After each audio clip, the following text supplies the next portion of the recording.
Last time last time ಏನಾಗಿತ್ತು ಅದನ್ನ refer ಮಾಡಿ ಟೆಂತೆಲ್ಲ ಆದಮೇಲೆ ಈಗ ಕಾಲೇಜ್ ಹೋಗ್ತೀವಿ. ಅದೇ ಒಂದು ಲೈಫ್. ಏನು ಅದೊಂದು ಲೈಫ್ ಅಂದರೆ ಏನು? ಮತ್ತೆ ಓದೋದು ಅರ್ಥ ಆಯ್ತಾ? ಸ್ವಲ್ಪ ದೊಡ್ಡವರಾಗಿರ್ತೀರ, ಏಜ್ ಬಂದಿರ್ತೀರ, ಜವಾಬ್ದಾರಿ ಜಾಸ್ತಿ ಆಗುತ್ತೆ. ಏಜ್ ಆಗ್ತಾ ಇದ್ದಂಗೆ ಜವಾಬ್ದಾರಿ ಜಾಸ್ತಿ ಆಗುತ್ತೆ. ಜಾಸ್ತಿ ಶಕ್ತಿ ಇರೋದು ಇವಾಗ ನಿಮ್ಗೆ ಸ್ಟಾರ್ಟ್ ಫುಲ್ ಯೌವನ ಬರುತ್ತೆ. ನೀವೆಲ್ಲ ಯುವಕರಾಗ್ತೀರಾ, 17-18 ಆಗ್ತಿದ್ದಂಗೆ ನಿಮ್ಮ ಶಕ್ತಿ ಜಾಸ್ತಿ ಆಗುತ್ತೆ. ನಿಮ್ಗೆ ಯೋಚನೆ ಮಾಡೋ ರೀತಿಯೂ ತುಂಬ ಶಾರ್ಪ್ ಆಗುತ್ತೆ. ಮತ್ತು ಆ ಟೈಮಲ್ಲಿ ಬೇಡದೆಲ್ಲ ತಲೆಗೆ ಬರುತ್ತೆ. ಕಂಡಿದ್ದೆಲ್ಲ ನಿಜ ಅನಿಸುತ್ತೆ, ಎಲ್ಲನೂ ಬೇಕು ಅಂತ ಅನಿಸುತ್ತೆ. ಎಲ್ಲ ಬೇಕು, ನಿಜ, ತಪ್ಪೇನಿಲ್ಲ. ಆದರೆ ಅದನ್ನು ಸರಿಯಾದ ದಾರಿನಲ್ಲಿ ತಗೊಂಡ್ಬರ್ಬೇಕು, ಕಿತ್ಕೊಂಡ್ಬರ್ಬೇಕು. ಕಿತ್ಕೊಳಕ್ಕೆ ಯಾರಿಗೂ ಅಧಿಕಾರ ಇಲ್ಲ. ಸಂಪಾದನೆ ಮಾಡಬೇಕು. You should earn it, you should not snatch it. ಕಿತ್ಕೊಳ್ಳೋದು ತಪ್ಪು. ಕಿತ್ಕೊಂಡ್ರೆ ಈ ನೇಚರು ಅದಕ್ಕೆ ವಿರುದ್ಧ. ಅಬ್ಸರ್ವ್ ಮಾಡ್ತಾ ಇರ್ತೀವಿ. ಇದು ನೇಚರ್ ಏನಿದೆಲ್ಲ, ನಾವು ಒಬ್ಬರು ವೆಂಕಟೇಶ್ವರ ಸ್ವಾಮಿ ಅಂತೀವಿ, ಒಬ್ಬರು ಆಂಜನೇಯ ಸ್ವಾಮಿ ಅಂತೀವಿ, ಒಬ್ಬರು ಅಲ್ಲ ಅಂತಾರೆ, ಒಬ್ಬರು ಇನ್ಯಾರೋ ಜೀಸಸ್ ಅಂತಾರೆ, ಇನ್ನೊಬ್ಬ ಬುದ್ಧ ಅಂತಾರೆ. ಅವರೆಲ್ಲ ನಮ್ಗೆ ಒಳ್ಳೇದು ಮಾಡ್ತಾರೆ ಅಂತೇಳಿ ನಾವು ಪೂಜೆ ಮಾಡ್ತೀವಿ. ಕರೆಕ್ಟಾ? ನಮ್ಮ ಮನೆಗಳಿಗೆ ಯಾರ್ಯಾರು ಬೇಕೋ ನಾವು ಪೂಜೆ ಮಾಡ್ತೀವಿ.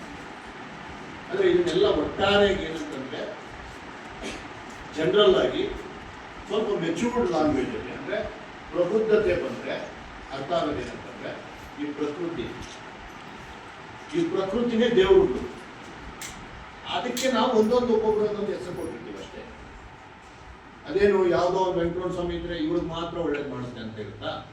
ದೇವರು ಅಂತಿದ್ರೆ ಎಲ್ಲರಿಗೂ ಒಂದೇ ದೇವರಲ್ಲ. ನಾನು ಪೂಜೆ ಮಾಡೋರಿಗೆ ಮಾತ್ರ ನಾನು ಮಾಡ್ತೀನಿ ಅನ್ನೋ ಸಣ್ಣತನ ದೇವ್ರಿಗೆ ಇರುತ್ತಾ ದೇವರಿಗೆ? ಇಲ್ಲ. ಪೂಜೆ ಮಾಡೋದು ತಪ್ಪಲ್ಲ, ಅದು ಅವ್ರವ್ರ ನಂಬಿಕೆ. ಆದರೆ ನನಗೆ ಗೊತ್ತಿರೋದು ಏನಂದರೆ, ನಿಜವಾದ ಪೂಜೆ ಮಾಡೋದು, ನಿಜವಾಗ್ಲೂ ದೇವರಿಗೆ ಹೆಂಗೆ ತಲುಪೋದು ಅಂದರೆ, ನಾವು ನಡ್ಕೊಳೋ ರೀತಿಯಿಂದ. ನಾವೇನು ನಡ್ಕೊತೀವಲ್ಲ ರೀತಿ, ಅದರಿಂದ ದೇವರ ಹತ್ರ ತಲುಪೋದು. ಮೇಡಮ್ ಬೆಳಗ್ಗೆ ಇದ್ದರೆ ನನಗೊಂದು ಗ್ರೂಪಲ್ಲಿ ಸೇರಿಸಿದ್ದಾರೆ, ಭಗವದ್ಗೀತೆದು ಒಂದು ಗ್ರೂಪು. ಆ ಗ್ರೂಪಲ್ಲಿ ಬೆಳಗ್ಗೆ ಇದ್ದರೆ ಭಗವದ್ಗೀತೆದು ಒಂದು ಹಾಕ್ತಾರೆ. ನಾನೇನು ಓದಲ್ಲ, ಮೇಡಮ್ಗೆ ಹೇಳ್ತೇನೆ. ಯಾಕೆಂತಂದರೆ ತಪ್ಪಲ್ಲ, ಅವರು ಭಗವದ್ಗೀತೆದು ಎಷ್ಟೋ ಒಳ್ಳೇದಿದೆ. ನಮಗೆ ಒಂದು ಓದೋಷ್ಟು ಟೈಮು ಇಲ್ಲ, ಓದಿ ಅಳವಡಿಸ್ಕೊಬೇಕು ಅನ್ನೋದು ನನ್ನದು ಮೂಲ ಉದ್ದೇಶ. ಓದಿದ ಮೇಲೆ ಅಳವಡಿಸ್ಕೊಬೇಕು, ನನಗೆ ಟೈಮೇ ಇಲ್ಲ. ಆದರೆ ಆ ಭಗವದ್ಗೀತೆಯಲ್ಲಿ ಏನೇನು ಹೇಳಿದಾರೋ ಅದನ್ನೆಲ್ಲ ಪಾಲನೆ ಮಾಡೋಕ್ಕೆ ನಾನಂತೂ ಪ್ರಾಮಾಣಿಕವಾಗಿ ನನ್ನ ಜೀವನದಲ್ಲಿ ಪ್ರಯತ್ನ ಪಡ್ತಾ ಇರ್ತೀನಿ. ಏನು ಭಗವದ್ಗೀತೆಯಲ್ಲಿ ಏನೂ ಹೇಳಿಲ್ಲ, ಬೇರೆ ಬೇರೆ ಶ್ಲೋಕ, ಬೇರೆ ಅಧ್ಯಯನ ಎಲ್ಲದರಲ್ಲೂ ಸೇರಿ ಅವ್ರು ಹೇಳೋದೇನಂತಂದರೆ, ಒಳ್ಳೆಯದನ್ನೇ ಮಾಡು, ಬೇರೆಯವ್ರಿಗೆ ತೊಂದರೆ ಕೊಡಬೇಡ, ಆದಷ್ಟು ಸ್ವಾರ್ಥನ ಕಡಿಮೆ ಮಾಡ್ಕೋ, ಮತ್ತು ಯಾವುದೋ ಕೆಟ್ಟದು ಅಂತ ಕಾಣಿಸಿದ್ರೆ ಅದನ್ನು ಮುಲಾಜಿಲ್ದಿರ ವಿರೋಧ ಮಾಡು.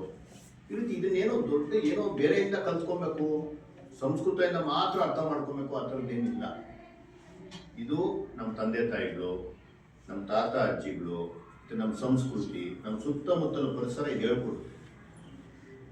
ಮತ್ತು ಈ ಪ್ರಪಂಚದಲ್ಲ ನಾನು ಹೇಳೋದಲ್ಲ, ದೇವರುಗಳು ಅಂತ ಬಂದರೆ ಒಂದೊಂದೊಂದೊಂದು ದೇವರು. ಆದರೆ ನಾನೇನು ಅನ್ಕೊತೀನಿ, ಮೆಚೂರಿಟಿ ಅಂತ ಅನಿಸಿದ್ರೆ ನನಗೆ ಈ ಪ್ರಕೃತಿ ಇದೆಯಲ್ಲ, ಏನು ನಮ್ಮನ್ನ ಗಿಡ ಮರಗಳು, ಪ್ರಕೃತಿ ಅಂದರೆ ಬರೀ ಗಿಡ ಮರ ಮಾತ್ರ ಅಲ್ಲ, ನಮ್ಮ ಸುತ್ತಲೂ ಇರೋ, ನಮ್ಮ ಪಕ್ಕದಲ್ಲೇ ಇರೋವಂಥ ಗಾಳಿ, ನೀರು, ಆಕಾಶ, ಪ್ರತಿಯೊಂದು ನಮ್ಮನ್ನು ಎಲ್ಲರೂ ಸೇರಿ ಪ್ರಕೃತಿ, ಎಲ್ಲರೂ ಸೇರಿಸಿ ನೇಚರ್, ಯೂನಿವರ್ಸ್, ಇದು ನಮ್ಮನ್ನು ಅಬ್ಸರ್ವ್ ಮಾಡ್ತಾನೇ ಇರುತ್ತೆ.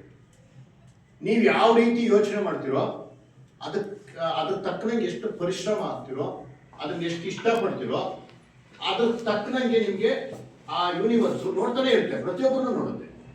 ನಿಮ್ಗೆ ಅಷ್ಟು ಆಪರ್ಚುನಿಟಿ ಕೊಡ್ತಾ ಹೋಗುತ್ತೆ. ನೀವು ತಿರುಪತಿಗೆ ಹೋಗಿನೇ ನಮಸ್ಕಾರ ಮಾಡಬೇಕು ಅಂತಿಲ್ಲ, ನೀವೆಲ್ಲೋ ಇದಕ್ಕೆಲ್ಲೋ ಹೋಗಿ ಏನೋ ಮೆಕ್ಕಾ ಮದೀನಾಗೆ ಹೋಗ್ಬೇಕು ಅಂತೇನಿಲ್ಲ. ಅಲ್ಲಿ ಹೋದ್ರೆ ಮಾತ್ರ ದೇವರು, ಅಲ್ಲಿ ಹೋಗೋದು ನಿಮ್ಮ ನಂಬಿಕೆ, ತಪ್ಪು ಅಂತನೂ ಅಲ್ಲ. ಆದರೆ ಪ್ರತಿ ಕ್ಷಣ ಈ ಪ್ರಪಂಚ, ಈ ಯೂನಿವರ್ಸು, ಈ ನೇಚರು ನಿಮ್ಮನ್ನು ಅಬ್ಸರ್ವ್ ಮಾಡ್ತಾನೇ ಇರುತ್ತೆ. ನೀವು ಹೆಂಗೆ ನಡ್ಕೊಂತೀರೋ ಅದಕ್ಕೆ ತಕ್ಕನಂಗೆ ನಿಮ್ಗೆ ಪ್ರತಿಫಲ ಕೊಡ್ತಾ ಇರ್ತದೆ. ನೆಗೆಟಿವ್ ಇರ್ಬೋದು, ಪಾಸಿಟಿವ್ ಇರ್ಬೋದು. ನೀವು ಸುಳ್ಳು ಹೇಳೋದು ಅದು ಇದು ಮಾಡಿದ್ರೆ ನಿಮ್ಗೆ ಅಂಥದೇ ಸುಳ್ಳು ಹೇಳೋ ಹುಡುಗರನ್ನೇ ಪರಿಚಯ ಮಾಡ್ಕೊಡುತ್ತೆ ಈ ಪ್ರಕೃತಿ. ಇವನಿಗೂ ಮ್ಯಾಚ್ ಆಗುತ್ತೆ. ಕಳ್ಳರಾಗ್ತಾರೆ, ಕಳ್ಳರಲ್ಲೂ ಅಷ್ಟು ಯೂನಿಟಿ ಇರುತ್ತೆ. ನೋಡಿದಿರಲ್ಲ ನಾವು, ಕಳ್ಳರಿಗೂ ಒಳ್ಳೆ ಫ್ರೆಂಡ್ಸ್ ಸಿಗ್ತಾರೆ. ವೀರಪ್ಪನ್ ಏನ್ ಮಾಡ್ತಿದ್ದ? ವೀರಪ್ಪನ ವಿಷಯ ಗೊತ್ತಾ ನಿಮ್ಗೆ? ವೀರಪ್ಪನ್ ನೀವೆಲ್ಲ ಇನ್ನೂ ಹುಟ್ಟೇ ಇರಲಿಲ್ಲ ಅವ್ನು ಸತ್ತೋದಾಗ. ನಾವೆಲ್ಲ ಚಿಕ್ಕ ಹುಡುಗರಾಗಿದ್ದಾಗ ಅವನೊಬ್ಬ ಏನು ದಂತಕತೆ. ನೀವು ಯಾವತ್ತು ಇದ್ದಕ್ಕಿದ್ದಾಗೆ ಪೇಪರ್ ಅಲ್ಲಿ ಬರೋದು. ಈ ಥರ ಟಿವಿಗಳು ಇರಲಿಲ್ಲ, ಮೊಬೈಲ್ ಜಾಸ್ತಿ ಇರಲಿಲ್ಲ. ಮೊಬೈಲ್ ಇಲ್ಲೇ ಇಲ್ಲ, ಟಿವಿಗಳು ಯಾವಾಗೋ ಒಂದು ಸಲ ರಾತ್ರಿ 7:30 ಮಾತ್ರ ನ್ಯೂಸ್. ಜ್ಞಾಪಕ ಇದೆಯಲ್ಲ ಸರ್? ಅಂಥದ್ರಲ್ಲಿ ಬೆಳಗ್ಗೆ ಎದ್ದೇಳೋ ಅಷ್ಟೊತ್ತಿಗೆ ಏನೋ ಒಂದು ಬರೋದು ಅವನು. ವೀರಪ್ಪನ್ ಅದೆಷ್ಟೋ ಜನ ಸಾಯಿಸ್ಬಿಟ್ಟ. ವೀರಪ್ಪನ ಜೊತೆನೂ ಒಂದು ಗ್ಯಾಂಗ್ ಕಟ್ಕೊಳಕ್ ಅವನ ಜೊತೆ ಜನ ಇರ್ತಾ ಇದ್ರು. ಅವನು ನಂಬುತ್ತಾ ಇದ್ರು, ಅವ್ನು ಹೇಳ್ದಂಗೆ ಕೇಳ್ತಾ ಇದ್ರು. ಕುಟುಂಬಗಳನ್ನೆಲ್ಲ ಬಿಟ್ಟು ಅವ್ರ ಜೊತೆ ಇರ್ತಾ ಇದ್ರು. ಯಾಕೆ? ಈ ಯೂನಿವರ್ಸ್ ನೋಡ್ತಿತ್ತು, ಇವನು ಕೆಟ್ಟದ್ದು ಮಾಡೋದ್ರಲ್ಲಿ ಪವರ್ಫುಲ್ ಇದ್ದಾನೆ, ಇವಾಗ ಅಂಥವ್ರನ್ನೇ ಸೇರಿಸೋಣ ಅಂತ. ಅದೇ ರೀತಿ ಒಳ್ಳೇದೇನಾದ್ರೂ ಮಾಡುವಂಥವ್ರಿದ್ರೆ ಅವ್ರ ಜೊತೆ ಸೇರಿಸ್ತಾ ಹೋಗ್ತದೆ. 1983 ಫಸ್ಟ್ ನಾವು ವರ್ಲ್ಡ್ ಕಪ್ ಗೆದ್ದಿದ್ದು ಗೊತ್ತಾ? ಏನ್ world cup? Cricket world cup. Cricket world cup ಗೆಲ್ಬೇಕಾದ್ರೆ ಅದಕ್ಕೆ ಮೊದಲು ನಿಮ್ಗೆ ಗೊತ್ತಿರಲಿ, ಇಡೀ ವರ್ಲ್ಡ್ ಕಪ್ ಅಲ್ಲಿ ನಮ್ಮ ಇಂಡಿಯಾ ಗೆದ್ದಿದ್ದು ಒಂದೇ ಒಂದು ಮ್ಯಾಚ್. ಯಾರೋ ಈಸ್ಟ್ ಆಫ್ರಿಕಾ ಅಂತೆ, ಅವ್ರ ಮೇಲೆ ಯಾವಾಗೋ ಒಂದೇ ಒಂದು ಸಲ ನಮ್ಮ ಇಂಡಿಯನ್ಸ್ ಒಂದು ಮ್ಯಾಚ್ ಗೆದ್ದಿದ್ದು ವರ್ಲ್ಡ್ ಕಪ್ ಅಲ್ಲಿ.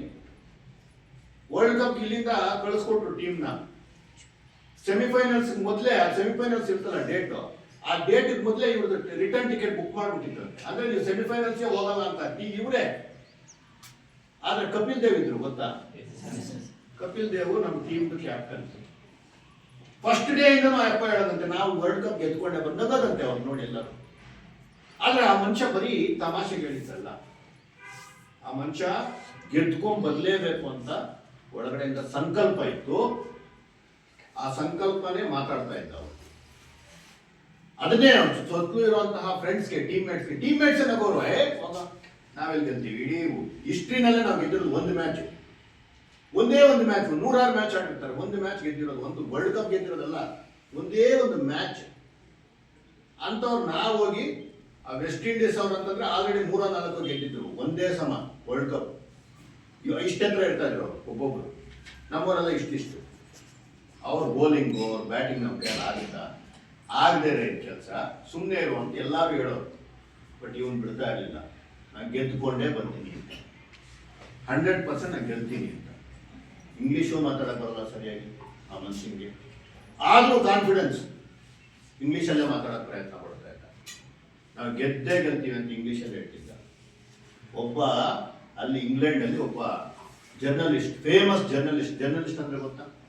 ಪೇಪರಲ್ಲಿ ಬರೆಯೋರು. ಅಪ್ಪ ತುಂಬಾ ಫೇಮಸ್ ಅಂತೆ. ಆ ಅಪ್ಪ ಹೇಳಿದ್ನಂತೆ, ನೀವೇನಾದ್ರೂ ವರ್ಲ್ಡ್ ಕಪ್ ಗೆದ್ದುಬಿಟ್ರೆ, ಯಾರು ಇಂಡಿಯಾದವರು, ನಾನು ಬರೀತೀನಲ್ಲ ಆ ಪೇಪರ್ನ ತಿನ್ಬಿಡ್ತೀನಿ ಕತ್ತೆ ತರ ಅಂತ. ಕತ್ತೆ ತರ ತಿನ್ನೋದು ಪೇಪರ್ನ ಅಂದ್ರೆ ನಾನು ಕತ್ತೆ ಆಗ್ಬಿಡ್ತೀನಿ, ಬೇಕಿಲ್ಲ ಪೇಪರ್ ತಿನ್ಬಿಡ್ತೀನಿ, ನಿಮ್ಗೆ ಯೋಗ್ಯತೆ ಇಲ್ಲ ಅಂತ ಚಾಲೆಂಜ್ ಮಾಡಿ ಬರ್ತಿದ್ನಂತೆ, ಆರ್ಟಿಕಲ್ ಬರ್ತೀನಿ. ಅಷ್ಟು ನೋವು ಅವರು. ನಾನು ನೋಡಿದ್ದೀನಿ, ಆ ಮೂವಿ ನೋಡಿದ್ದೀನಿ. ಯಾವ್ದಾರು ಆದ್ರೆ ಇದೆಲ್ಲ ನೋಡಿದ್ಮೇಲೆ ನೋಡಿ, ಹಿಂದಿನಲ್ಲಿ 83 ಅಂತ ಒಂದು ಮೂವಿ ಇದೆ, ಅದ್ಭುತ. ಆ ಥರ ಫಿಲಮ್ಸ್ ನೋಡಿ ಇನ್ಸ್ಪೈರ್ ಆಗಬೇಕು. ನಾವು ಯಾರಿಗೂ ಕಡಿಮೆ ಇಲ್ಲ ಅನ್ಸ್ಬೇಕು. ಯಾಕೆ ಕಡಿಮೆ ಇಲ್ಲ ಅಂತ ಹೇಳ್ತಾ ಇದ್ದೀನಿ, ಯಾವತ್ತೂ ಗೆಲ್ದಿರೋರು ವರ್ಲ್ಡ್ ಕಪ್ ಗೆದ್ರೆ 83 ಅಲ್ಲಿ. ಯಾಕೆ ಅಂತಂದ್ರೆ ಒಂದು ಮನುಷ್ಯ ಯೋಚನೆ ಮಾಡ್ದ, ನಾವು ಗೆದ್ದೇ ಗೆಲ್ತೀವಿ. ಸೆಮಿಫೈನಲ್ಸ್ ಮೊದಲು ನಮ್ಮ ಇಂಡಿಯಾದವರೇ ವಾಪಸ್ ಟಿಕೆಟ್ ಬುಕ್ ಮಾಡಿಬಿಟ್ಟಿದ್ರು, ಈ ಸೆಮಿಫೈನಲ್ಸ್ ಹೋಗೋದೇ ಇಲ್ಲ ಅಂತ. ಅಂತವರು ಎಂತೆಂಥ ದಿಗ್ಗಜರಿದ್ರು, ಅವ್ರನ್ನೆಲ್ಲ ಹೊಡೆದು ಸೋಲಿಸಿ ವರ್ಲ್ಡ್ ಕಪ್ ಗೆದ್ಕೊಂಡ್ ಬಂದ್ರು. ಆವತ್ತಿಂದ ಇಡೀ ಇಂಡಿಯಾದಲ್ಲಿ ಏನು ಕ್ರಿಕೆಟು ಕರೆಕ್ಟಾ, ಯಾರು ಗೊತ್ತಿಲ್ಲ ಕ್ರಿಕೆಟ್ ಯಾರು ಹುಟ್ಟಾಕಿದ್ದು. ಆ ಒಂದು ಇದನ್ನ, ಆ ಒಂದು ಬೆಂಕಿ ಹುಟ್ಟಾಕಿದ್ದು ಕಪಿಲ್ ದೇವ್. ಆ ರೀತಿ ನೀವು ಏನು ಯೋಚನೆ ಮಾಡ್ತಿರಲ್ಲ, ಆ ಯೂನಿವರ್ಸು ಕಪಿಲ್ ದೇವ್ ಹೆಂಗೆ ಅವ್ರ ತಂಡಕ್ಕೆಲ್ಲ ಅವ್ರನ್ನೆಲ್ಲ ಸೇರಿಸ್ತು. ಈ ಯೂನಿವರ್ಸ್ ನಿಮ್ಗೆ ಒಳ್ಳೆ ಟೀಮ್ ಕೊಡ್ತೀನಿ ನೋಡು ಅಂತ ಸೇರಿಸ್ತು. ಒಳ್ಳೆ ಟೀಮ್ ಕೊಡ್ತು, ಒಳ್ಳೆ ಆಪರ್ಚುನಿಟೀಸ್ ಕೊಡ್ತು, ಆದ್ರು ಗೆದ್ದು ಹಿಸ್ಟ್ರಿ ಕ್ರಿಯೇಟ್ ಮಾಡೋದು ಯಾವಾಗಲೂ ಹಂಗೇನೆ. ಆದರೆ ನಮ್ಮಲ್ಲಿ ನಮ್ಮ ನಂಬಿಕೆ ಇರಬೇಕು, ನಮ್ಮ ನಂಬಿಕೆ ಪ್ರಾಮಾಣಿಕವಾಗಿರ್ಬೇಕು, ನಮ್ಮ ನಂಬಿಕೆಯಿಂದ ಸ್ವಾರ್ಥ ಇರಬಾರ್ದು. ನಮ್ಮ ಮಾತುಗಳು ಬರೀ ಮಾತುಗಳಾಗಿರ್ಬಾರ್ದು. ನಮ್ಮ ಮಾತುಗಳು ಯಾವತ್ತೂ ನಿಜವಾಗ್ಲೂ ಇದನ್ನು ಮಾಡಬೇಕು ಅನ್ನೋದಿರ್ಬೇಕು. ನಮ್ಮ ಮನೆಗೆ ನಮಗೆ ಒಂಚೂರು ಮಾಡ್ಕೊಂಡಿದ್ದಾದ್ಮೇಲೆ ಪಕ್ಕದವ್ರು ಒಂದು ಮಾಡಬೇಕು ಅನ್ನೋ ನಿಸ್ವಾರ್ಥ ಮನೋಭಾವ, ಮನುಷ್ಯತ್ವ ಇರಬೇಕು. ಅದೇ ಮನುಷ್ಯತ್ವ. ನಾನು ಬದುಕೋದ್ರ ಜೊತೆಗೆ ಬೇರೆಯವ್ರನ್ನೂ ಬದುಕಿಸ್ಬೇಕು ಅನ್ನೋದೇ ಮನುಷ್ಯತ್ವ. ಆ ಮನುಷ್ಯತ್ವ ಇಲ್ಲದ್ರೆ ನಾವು ಯಾರು ಮನುಷ್ಯರೇ ಅಲ್ಲ. ಸೊ ನಾನೇನು ಹೇಳಕೊಟ್ಟಿದ್ದೀನಿ, ದಯವಿಟ್ಟು ನೀವ್ಯಾರು ಕಡಿಮೆ ಅಲ್ಲ. ಯಾವಾಗಲೂ ನಾನು ಇದನ್ನೇ ಹೇಳೋದು, ನೀವ್ಯಾರು ಕಡಿಮೆ ಅಲ್ಲ. ನೀವೆಲ್ಲ ಒಂದೊಂದು ದೇವರ ಸೃಷ್ಟಿ. ಮನೆ ಯಾವುದನ್ನು ನೋಡ್ತಾ ಇದ್ದೆ, ಎಲ್ಲರೂ ಎಲ್ಲಾದ್ರೂ ಹೋದ್ರೆ ಏನಾದ್ರು ಒಂದು ಸೀಲೋ ಇನ್ನೊಂದು ಹಾಕ್ಬೇಕು ಇನ್ನೊಂದು ಹಾಕ್ಬೇಕು ಅಂತಂದ್ರೆ ಏನು, ನಮ್ದೇನಾದ್ರೂ ಒಂದು ಸೈನ್ ಆದ್ಮೇಲೆ ಏನು ತಗೊಂತಾರೆ? ತಮ್ಮ ಇಂಪ್ರೆಷನ್ ತಗೊಂತಾರೆ. ಕರೆಕ್ಟಾ? ನೋಡಿದಿರಲ್ವಾ? ನಿಮ್ಗೆ ಅವಕಾಶ ಸಿಕ್ಕಿಲ್ಲ ಅಂದ್ರೆ ಎಲ್ಲರೂ ಅಷ್ಟೇ. ನಾನು ಪ್ರಾಪರ್ಟಿ ಮಾಡ್ಬೇಕಂದ್ರೆ ತಮ್ಮ ಇಂಪ್ರೆಷನ್, ಆಧಾರ್ ಕಾರ್ಡ್ ಮಾಡ್ಬೇಕಾದ್ರೆ ತಮ್ಮ ಇಂಪ್ರೆಷನ್. ಅಂದ್ರೆ 750 ಕೋಟಿನ 800 ಕೋಟಿನ ಜನ ಇವಾಗ ಬದುಕಿದ್ದೀವಿ ಇಡೀ ಪ್ರಪಂಚದಲ್ಲಿ. ನಾನು ಫಾರಿನ್ಗೆಲ್ಲ ಹೋಗ್ತೀನಲ್ಲ, ಯಾವಾಗಾದ್ರೂ ಹೋದಾಗ ನಮ್ಗೇನೋ ಒಂದು ಆಧಾರ್ ಇನ್ನೊಂದು ಯಾವುದೋ ಮ್ಯಾಚ್ ಆಗಿಲ್ಲ ಅಂದ್ರೆ ಅವ್ರು ನಂದೊಂದು ತಮ್ಮ ಇಂಪ್ರೆಷನ್ ತಗೊಂತಾರೆ.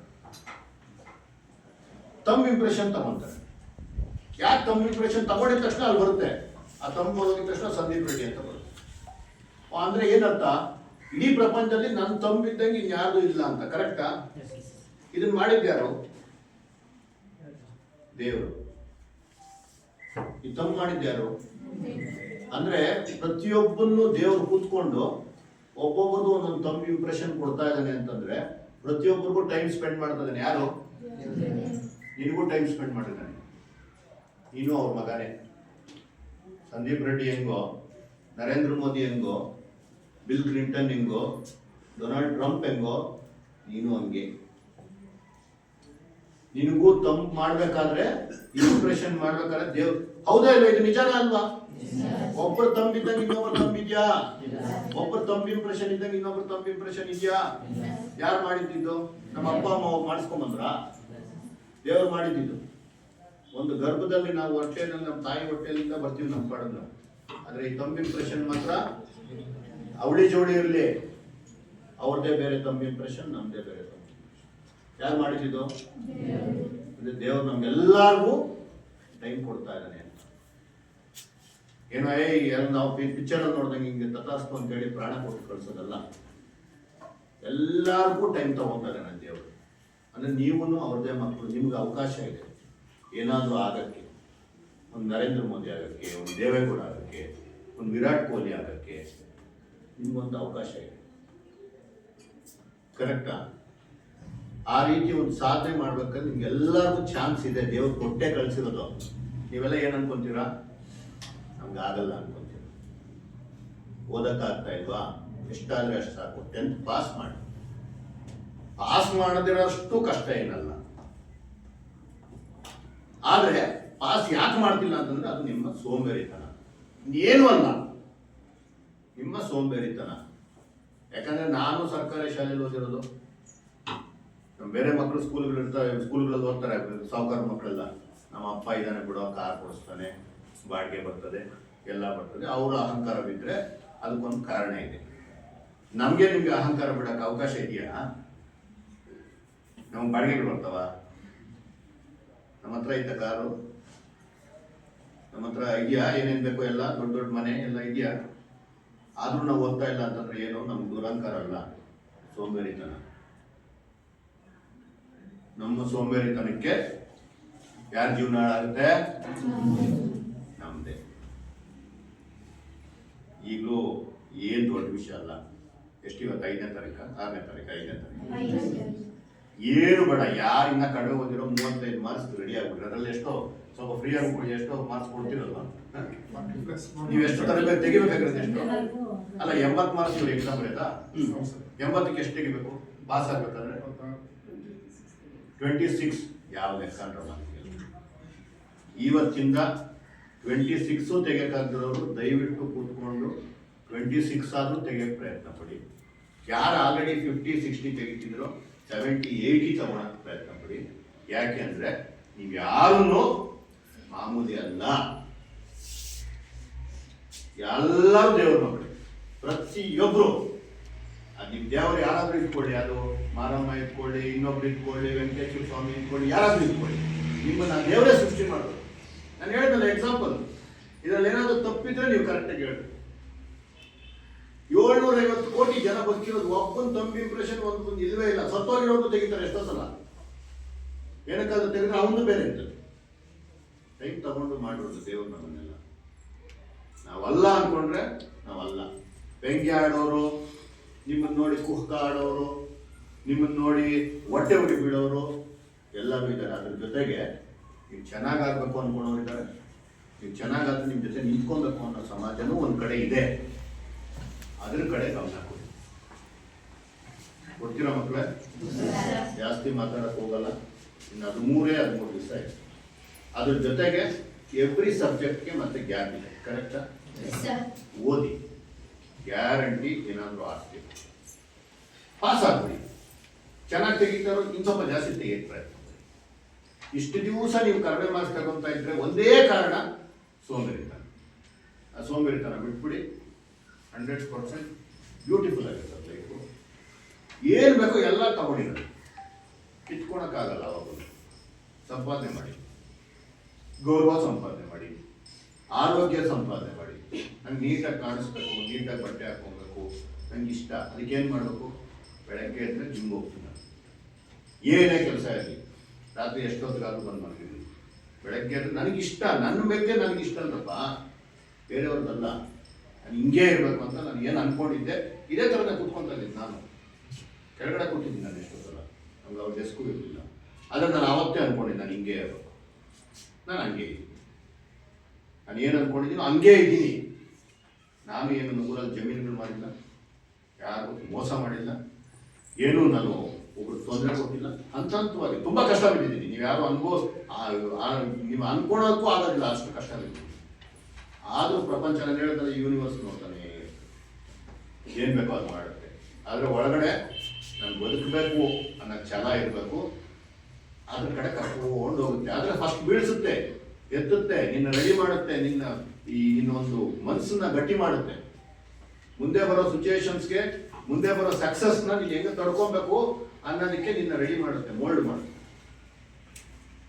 ಅದಕ್ಕೆ ನೀವು ಪ್ರಿಪೇರ್ ಆಗಬೇಕು. ಚೆನ್ನಾಗಿ ಓದಿದ್ರೆ ಮಾತ್ರ ಏನಾದರೂ ಆಗಕ್ಕೆ ಸಾಧ್ಯ. 100% ನೀವೆಲ್ಲರೂ ಪಾಸ್ ಆಗಬೇಕು.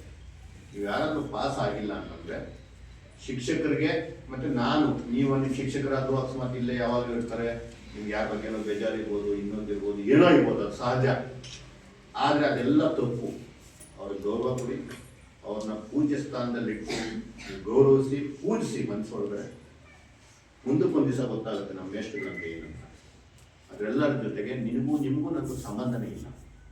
ನಾನು ಏನಾದರೂ ಮಾಡಬೇಕು ಅಂತ ಒಂದು ಸಣ್ಣದಾಗಿ ಏನೋ ಮಾಡಿದರೆ ಅದು ನಿಮಗೋಸ್ಕರ ಮಾತ್ರ, ಇವ್ರು ಯಾರಿಗೋಸ್ಕರ ಅಲ್ಲ. ಸಂದೀಪ್ ಅಣ್ಣಂಗೆ ಏನಾದರೂ ಒಂದು ಖುಷಿ ಆಗುತ್ತೆ ಅನ್ನೋದಿದ್ರೆ ಎಲ್ಲರೂ ಪಾಸ್ ಆಗಿ. ನನ್ನ ಹಂಬಲ್ ರಿಕ್ವೆಸ್ಟ್, ಪಾಸ್ ಆಗಿ. ಓದಿ ಮನೆಯಲ್ಲಿ ಹೋಗಿ ಕೂತ್ಕೊಂಡು ಓದಿ. ಮನೆಯಲ್ಲಿ 100 ಇರ್ಬೋದು, ಏನಾದರೂ ಇರ್ಬೋದು. ನೀವು ತಲೆ ಕೆಡಿಸ್ಕೊಳೋದು ಬೇಡ. ಆ ಥರ ತುಂಬ ಕಷ್ಟ ಇದೆ. ಮನೆಯಲ್ಲಿ ಹೋದ್ರೆ ಎಲ್ಲೋ ಕಳಿಸ್ತಾರೆ ಮಾಡ್ಸಲ್ಲ ಅಂತಂದರೆ ಟೀಚರ್ಸ್ ಯಾರಿಗಾರು ಮಾತಾಡಿ ಎಲ್ಲೋ ಬೇರೆ ಕಡೆ ಇದ್ಕೊಂಡು ನನಗೂ ದಿವಸ ಓದ್ಬಿಡಿ. ನನಗೆ ಗೊತ್ತಿರೋಂಗೆ ಯಾರು ಆ ಥರ ಪರಿಸ್ಥಿತಿ ಇಲ್ಲ.